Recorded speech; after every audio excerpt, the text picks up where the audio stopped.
वह सब कुछ करो जो तुम्हें करना है, लेकिन लालच से नहीं, अहंकार से नहीं, वासना से नहीं, ईर्ष्या से नहीं, बल्कि प्रेम, करुणा, नम्रता और भक्ति के साथ। भगवान श्री कृष्ण इस अनमोल वचन के माध्यम से कार्य करने की नियत का उल्लेख करते हैं।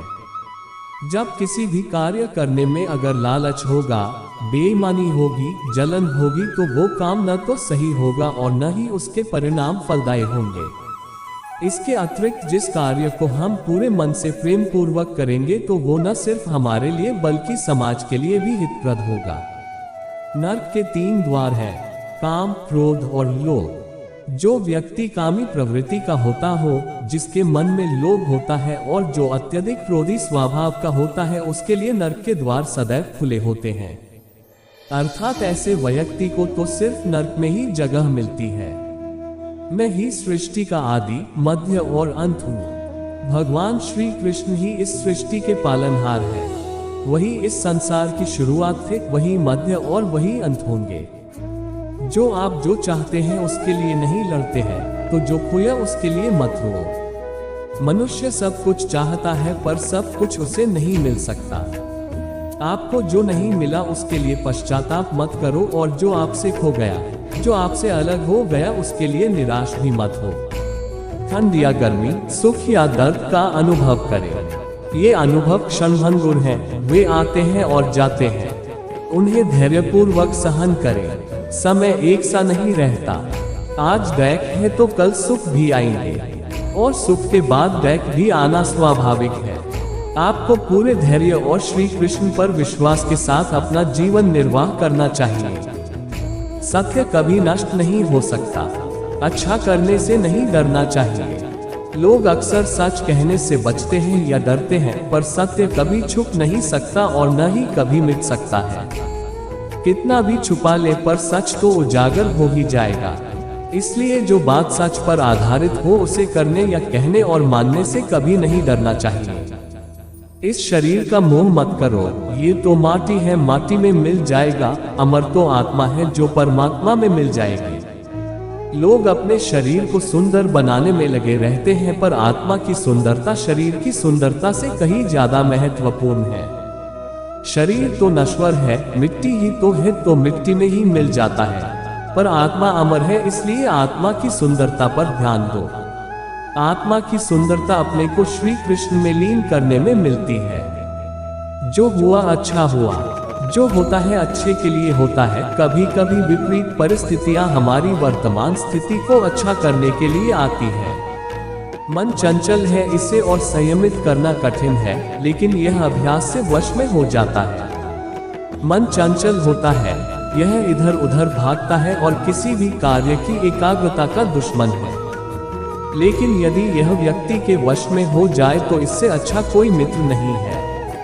मन को एकाग्र करना जरूरी है, बस थोड़े से प्रयास और अभ्यास की जरूरत है। मेरे लिए न कोई घृणित है और न ही कोई प्रिय, न कोई निर्धन है और न ही कोई धनी।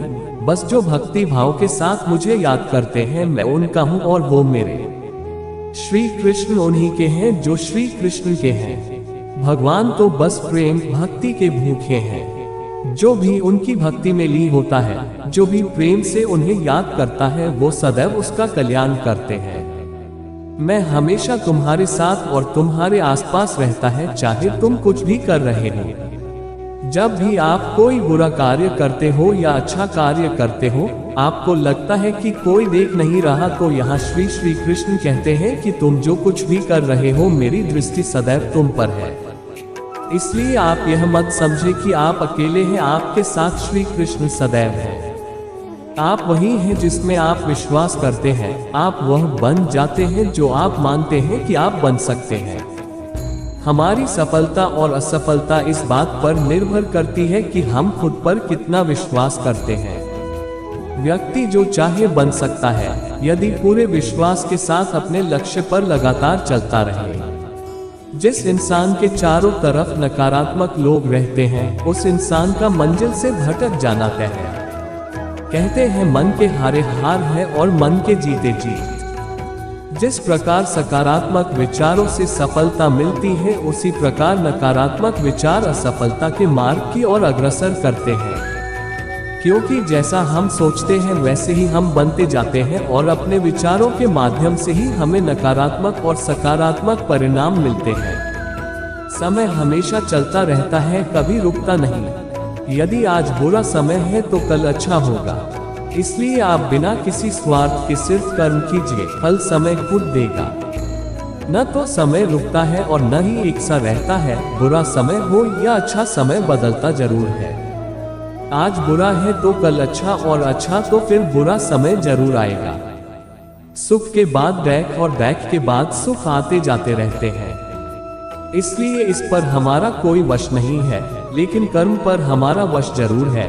आप सिर्फ कर्म करिए, फल की चिंता किए बगैर। समय आने पर फल जरूर मिलेगा। जो अहंकार से मोहित हो जाता है वह सोचता है मैं करता हूँ। जो अज्ञानी व्यक्ति होता है वो ये गलतफहमी पाल लेता है कि मैं करता हूँ, सभी कार्य मेरे द्वारा किए जा रहे हैं, ऐसा जान उसमें अहंकार भर कर लेता है। परंतु इस सृष्टि में जो भी हो रहा है वो तो प्रकृति द्वारा किए जा रहे हैं। अज्ञानता के कारण व्यक्ति में जो मैं का अहंकार जन्म ले लेता है तो उसका पतन होना निश्चित है। मैं किसी का भाग्य निर्माण नहीं करता, हर व्यक्ति अपना भाग्य स्वयं बनता है। श्री कृष्ण कहते हैं कि वो किसी के भी भाग्य के निर्माता नहीं है, व्यक्ति खुद ही अपना भाग्य लिखता है। आप जैसा बीज बोएंगे आप वैसी ही फसल ही काटेंगे। आप जैसा कर्म करेंगे आपको वैसे ही परिणाम मिलेंगे। यदि विद्यार्थी मन लगाकर पढ़ाई करेंगे तो परीक्षा में सफल होंगे। इसलिए हर व्यक्ति का भाग्य तभी बदलेगा जब वो ऐसे कर्म करेगा। श्री कृष्ण जगत के स्वामी हैं, वह कण कण में निवास करते हैं। छोटे से छोटे जीव के हृदय में ईश्वर का वास होता है। उस जीव को कष्ट का अनुभव होना ईश्वर को कष्ट का अनुभव कराता है। अर्थात किसी जीव को कष्ट देकर अपने ईश्वर को खुश कैसे देख सकते हैं। वह दिन मत दिखाना कान्हा कि हमें खुद पर गुरूर हो जाए। रखना अपने दिल में इस तरह कि जीवन सफल हो जाए। जो कृष्ण का दास हो जाता है वह अपने आराध्य से ऐसे दिन ना दिखाने की कामना करता है जिससे उसमें कभी गुरूर आ जाए। वह तो अपने कृष्ण का सेवक बनकर ही जीवन सफल बनाना चाहता है। जो अपने मन पर नियंत्रण नहीं रखता वह स्वयं का धीरे धीरे शत्रु बनता जाता है। मनुष्य का मन सदैव से चंचल रहा है। इस मन की चंचलता ने मनुष्य को पथभ्रष्ट तथा मार्ग से विचलित करने में कोई कसर नहीं छोड़ी। जो व्यक्ति अपने मन को नियंत्रण में नहीं रखता वह धीरे धीरे स्वयं का शत्रु बन जाता है। ज्यादा हंसने और बोलने वाला व्यक्ति अगर चुप हो जाए तो मान लेना वह भीतर से टूट चुका है। जो व्यक्ति सदैव हंसता खेलता मुस्कुराता रहता हो, अगर वह अपने स्वभाव से भिन्न हो जाए अर्थात चुप गुमसुम उदास रहने लगे तो समझना उसके हृदय में एक पीड़ा है। उस पीड़ा ने उसे कमजोर बना दिया है।